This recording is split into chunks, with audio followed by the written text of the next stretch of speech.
हाँ जी, 12th class. सो हमने आज का जो आपका नेक्स्ट ग्रुप कवर करना है दैट इज़ द ग्रुप 18। ठीक है, बहुत कम कंटेंट आता है 18 ग्रुप में, तो इम्पोर्टेंट भी है, यहाँ से आपके क्वेश्चन भी बन जाते हैं, तो इसको थोड़ा सा ध्यान से करना। ठीक है, एंड जो पोर्शन है वो मतलब इतना ज़्यादा वास्ट नहीं है, बहुत छोटा सा पोर्शन है इसका। ठीक है, तो 18 ग्रुप जिसको आप नोबल गैसेस बोलते हो, पीरियोडिक टेबल में जो आपका लास्ट ग्रुप होता है नोबल गैसेस। ठीक है, तो उसमें आपके जो एलिमेंट होते हैं डिफरेंट, वो आपका helium, neon, argon, krypton, xenon, radon, आपका रेडॉन एंड ऑक्सीनॉन आपका बेसिक ये कंपाउंड होते हैं। तो सारी की सारी आपके पास गैसेस होती हैं, केमिकल अनरिएक्टिव होते हैं। बहुत मतलब फ्यू ही कंपाउंड है, कुछ एक कंपाउंड है जो आपके प्रिपेयर होते हैं बाय 18 ग्रुप एलिमेंट। तो इसीलिए आप नोबल गैसेस इसको बेसिकली बोलते हो। नोबल गैसेस का मीनिंग आप सिंपल बोल सकते हो, which are inert in nature. ठीक है, तो फर्स्ट क्वेश्चन तो आपका यहीं से बन जाता है कि why 18 group elements are known as the noble gases. ठीक है, तो ये आपको पता होना चाहिए, क्योंकि इनमें जो 18 ग्रुप है बेटा, 18 ग्रुप है, तो जो इनका जो ऑक्टेट है, जो आउटर मोस्ट जो ऑर्बिटल है, वो कम्प्लीटली फुली फिल्ड कॉन्फ़िगरेशन है। फुली फिल्ड होने की वजह से ये आपके बेसिकली नॉन रिएक्टिव नेचर के होते हैं जर्नल कंडीशन में। ठीक है, तो इसलिए आप क्या बोल देते हो, 18 ग्रुप एलिमेंट को आप नोबल गैसेस बोलते हो। ठीक है, क्वेश्चन यहाँ पे दिया भी हुआ है, why the element of group 18 are known as the noble gases. तो यहाँ पे सिर्फ एक ही रीज़न है, क्योंकि जो वैलेंस शेल ऑर्बिटल है that is the completely field. ठीक है, तो बहुत मतलब जर्नल कंडीशन में तो नॉन रिएक्टिव होते हैं, सिर्फ सर्टेन कंडीशन में ही कुछ एक फ्यू एलिमेंट ऐसे होते हैं जो रिएक्ट कर सकते हैं। ठीक है, इसलिए इनको आप नोबल गैसेस बोलते हो, which are inert in nature. Okay, occurrence की हम बात करते हैं तो रेडॉन एंड ऑक्सीनॉन को छोड़ के जितनी भी आपके पास गैसेस होती हैं वो सारी की सारी एटमॉस्फेयर में लाई करती हैं। एटमॉस्फेयर में यदि हम अबंडेंस की बात करें तो 1% बाय वॉल्यूम ये लाई करती हैं, जिसमें आर्गन आपका मेजर कॉन्स्टिट्यूएंट होता है। ठीक है, तो आर्गन मतलब सभी में से आपका आर्गन सबसे ज़्यादा एटमॉस्फेयर में एग्जिस्ट करता है। हीलियम, और यदि हम नियोन की बात करें तो जो आपके पास मिनरल्स होते हैं रेडियो एक्टिव ओरिजिन के, वहाँ भी आपके पास बेसिकली हीलियम एंड नियोन आपकी मिल जाती हैं, जैसे पिच ब्लेंड है, मोनोजाइट है। ठीक है, तो यदि हम कॉमर्शियल सोर्स की बात करें हीलियम का, तो वो नेचुरल गैस होती है। जीनॉन एंड आपका जो रेडॉन है वो रेयरेस्ट एलिमेंट होते हैं ग्रुप में। रेडॉन को यदि आप ऑब्टेन करोगे तो आपने रेडियम को यदि आप डिके करते हो तो आपके पास रेडॉन वहाँ से आप बना सकते हो। ऑक्सीनॉन को यदि आप सिंथेटिकली प्रिपेयर करना चाहते हो तो आपने यहाँ पे रिएक्शन करानी होती है, कोलिजन आप कराते हो कैलिफोर्नियम का विद कैल्शियम आयन। ठीक है, दोनों की रिएक्शन कराते हो तो वहाँ से ऑक्सीनॉन आप प्रोड्यूस कर सकते हो। ठीक है, तो ये बेसिक सी बात यहाँ पे दी हुई है। ऑक्सीनॉन का सिंबल ओजी होता है। ठीक है, एटॉमिक नंबर इसका दिया हुआ है, बेसिक सा यहाँ पे एटॉमिक मास इसका दिया हुआ है 294 होता है। इलेक्ट्रॉनिक कॉन्फ़िगरेशन है। ठीक है, फुली फील्ड होते हैं ये, और इसकी आपके पास ऑर्गेनॉन की अमाउंट आप बहुत स्मॉल प्रोड्यूस कर सकते हो, क्योंकि ये रेडियो एक्टिव एलिमेंट है। इसकी जो लाइफ टाइम होती है, देखो यहाँ पे हाफ लाइफ दी हुई है 0.7 मिली सेकेंड्स, तो you can't imagine 0.7 millisecond तो रेडियो एक्टिव एलिमेंट है। तो इसकी जो केमिस्ट्री है वो सिर्फ प्रिडिक्शन में ही रहती है। जर्नली हमें जो केमिस्ट्री है ऑक्सीनॉन की वो हमें नहीं मिली है due to its radioactivity. ठीक है, तो ऑक्सीनॉन को छोड़ के बाकी सभी की जो फिजिकल एंड केमिकल प्रॉपर्टी है वो आपकी यहाँ पे शो की हुई है। ये बेसिक चीज़ें हैं, ये आपको पता भी है। जब आप डाउन द ग्रुप मूव करते हो तो एटॉमिक मास कॉन्टिन्यूसली इंक्रीज होता है, क्योंकि साइज इंक्रीज होता है। ठीक है, अब एटॉमिक रेडियाई भी इंक्रीज होती है साइज के इंक्रीज होने से। आयनाइजेशन एंथैल्पी आपकी कॉन्टिन्यूसली डिक्रीज होती चली जाती है, ये भी आपको पता होना चाहिए। इलेक्ट्रॉन गेन एंथैल्पी सबसे पहली बात तो पॉजिटिव होती है, ये आपको पता होना चाहिए। पॉजिटिव क्यों हुई? पॉजिटिव होने का रीज़न होता है उनका फुली फिल्ड होना। ठीक है, और यदि आप इलेक्ट्रॉन गेन एंथैल्पी की बात करते हो तो इसमें आपकी वेरिएशन आपको देखने को मिलती है यहाँ पे। So now move on your next concept that is the electronic configuration. तो नोबल गैसेस की इलेक्ट्रॉनिक कॉन्फ़िगरेशन आपके पास जर्नली NH2NP6 होती है, हीलियम को छोड़ के। हीलियम की 1s2 होती है।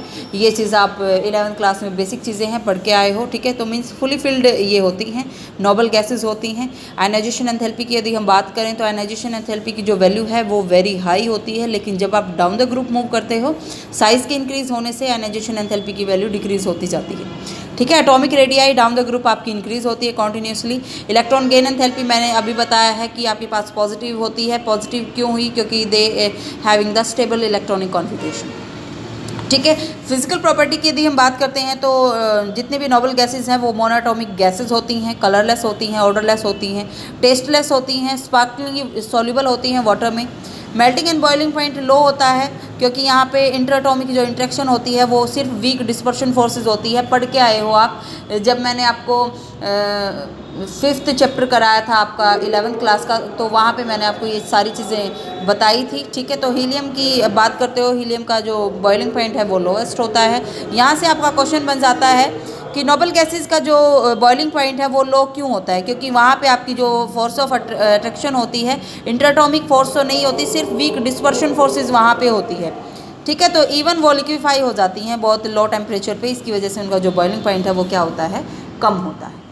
ठीक है। केमिकल प्रॉपर्टीज़ का नेक्स्ट कंसेप्ट आपके पास आता है। तो लिस्ट रिएक्टिव होती हैं। ठीक है। इनर्टनेस होती है, ये चीज़ आपको पता होनी चाहिए। This is a very important question कि आपकी जो नोबल गैसेज है why they are inert in nature. तो उसके पास उसके 2 रीज़न आपके पास बेसिकली हैं, फुली फिल्ड होना, हाई एनर्जेशन एंथैल्पी होना, और more positive electron gain enthalpy होना।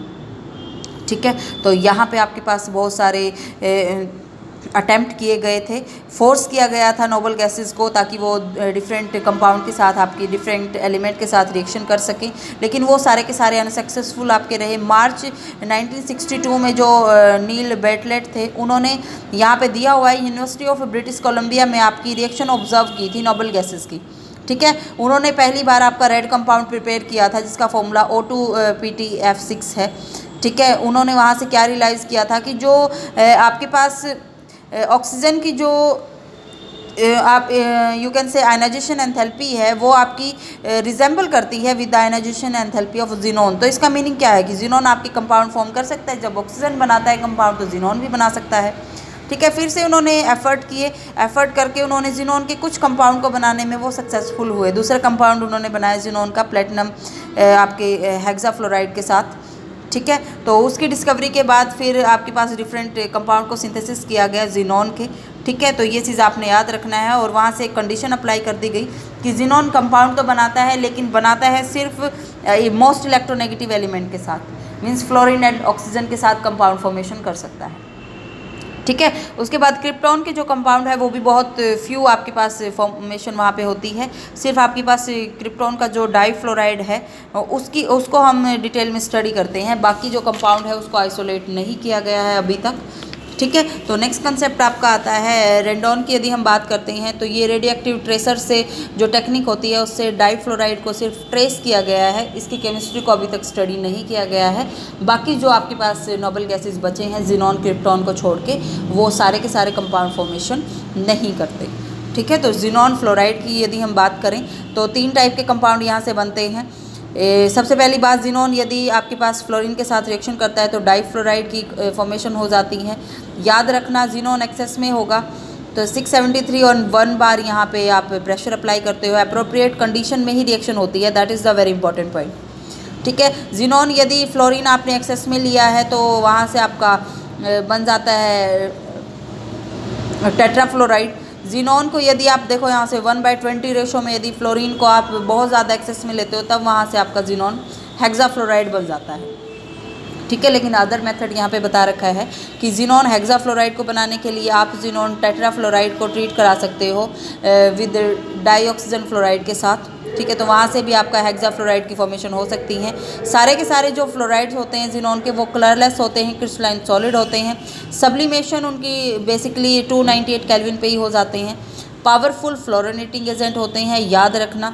हाइड्रोलिसिस यदि वाटर ट्रेसेस में प्रेजेंट हो तब भी आपकी हाइड्रोलिसिस कर लेते हैं। हाइड्रोलिसिस यहाँ पे रिएक्शन शो की हुई है कि जैसे आपका जिनोन डाईफ्लोराइड है वो रिएक्शन करता है वाटर के साथ, जिनोन और HF और साथ में ऑक्सीजन रिलीज़ वहाँ से होती है। ठीक है। स्ट्रक्चर की यदि हम बात करें तो स्ट्रक्चर आपने इसका वसेपर थ्योरी के अकॉर्डिंग आपने बना लेना है। जो डाईफ्लोराइड होता है जिनोन का वो आपका लीनियर होता है, वसेपर थ्योरी के ऊपर बेस्ड है। इसको आपने स्ट्रक्चर को बनाना सीखना है। ठीक है। जो आपका टेट्राफ्लोराइड होता है दैट इज़ स्क्वायर प्लेनर, और यदि आप हेक्साफ्लोराइड की बात करोगे तो वो आपके पास डिस्टॉर्टेड ऑक्टाहेड्रल होता है, बता चुकी हूँ मैं ऑलरेडी। ठीक है। ये रिएक्शन बहुत ज़्यादा इंपॉर्टेंट है आपके पास, ये कई बार पेपर में पूछ भी जाती है, तो इसको आपने याद रखना है। जिनोन जो फ्लोराइड होते हैं, फ्लोराइड जो आयन होते हैं वो एक्सेप्टर का काम करते हैं, ठीक है। तो मीन्स वहाँ पे आपका क्या होगा, सॉरी एक्सेप्टर नहीं, वो डोनर का काम करते हैं। किसी अदर फ्लोराइड आयन के साथ वो आपके पास रिएक्शन करके वहाँ से आपके कॉम्प्लेक्स आयन की फॉर्मेशन करते हैं। जैसे यहाँ पे दिखाया हुआ है, डाईफ्लोराइड ने PF5 के साथ रिएक्शन करके वहाँ से XeF पॉजिटिव PF6 नेगेटिव, इस टाइप का आपके पास बना दिया कॉम्प्लेक्स आयन, ठीक है। तो कोऑर्डिनेशन कंपाउंड की फॉर्मेशन वहाँ से होती है, इसको याद रखना है आपने। नेक्स्ट कंपाउंड आपके पास आते हैं जिनोन ऑक्सीजन के। तो जिनोन ऑक्सीजन के आपके पास बेसिकली यदि आप हाइड्रोलिसिस करते हो टेट्राफ्लोराइड की या हेक्साफ्लोराइड की वाटर के साथ, तो वहाँ से आपका XeO3 बनता है, which is the compound of xenon with oxygen, xenon try oxide you can से, ठीक है। तो यहाँ से आपका सबसे फर्स्ट कंपाउंड है, हाइड्रोलिसिस यहाँ पे दिखाई हुई है। तो दोनों रिएक्शन इंपॉर्टेंट है, दोनों आपने करनी है। पार्शियल हाइड्रोलिसिस करते हो यदि आप हेक्साफ्लोराइड की, तब वहाँ से आपका पार्शियल हाइड्रोलिसिस, इसको याद रखना, तो ऑक्सीफ्लोराइड बन सकता है, मीन्स XeOF4। इनकी जो ज्योमेट्री है ये भी आपने अपने माइंड में रखनी है। पिरामिडल होता है आपका जो जिनोन का डाई ऑक्साइड होता है वो, एंड जो आपके पास जिनोन का जो ऑक्सीफ्लोराइड होता है दैट इज़ स्क्वायर पिरामिडल, ठीक है। तो XeO3 की यदि हम बात करते हैं तो वो कलरलेस होता है, एक्सप्लोजिव सॉलिड होता है, पिरामिडल स्ट्रक्चर होता है। लेकिन जो आपके पास ऑक्सीफ्लोराइड है ये आपका कलरलेस तो होता है लेकिन लिक्विड होता है, ठीक है।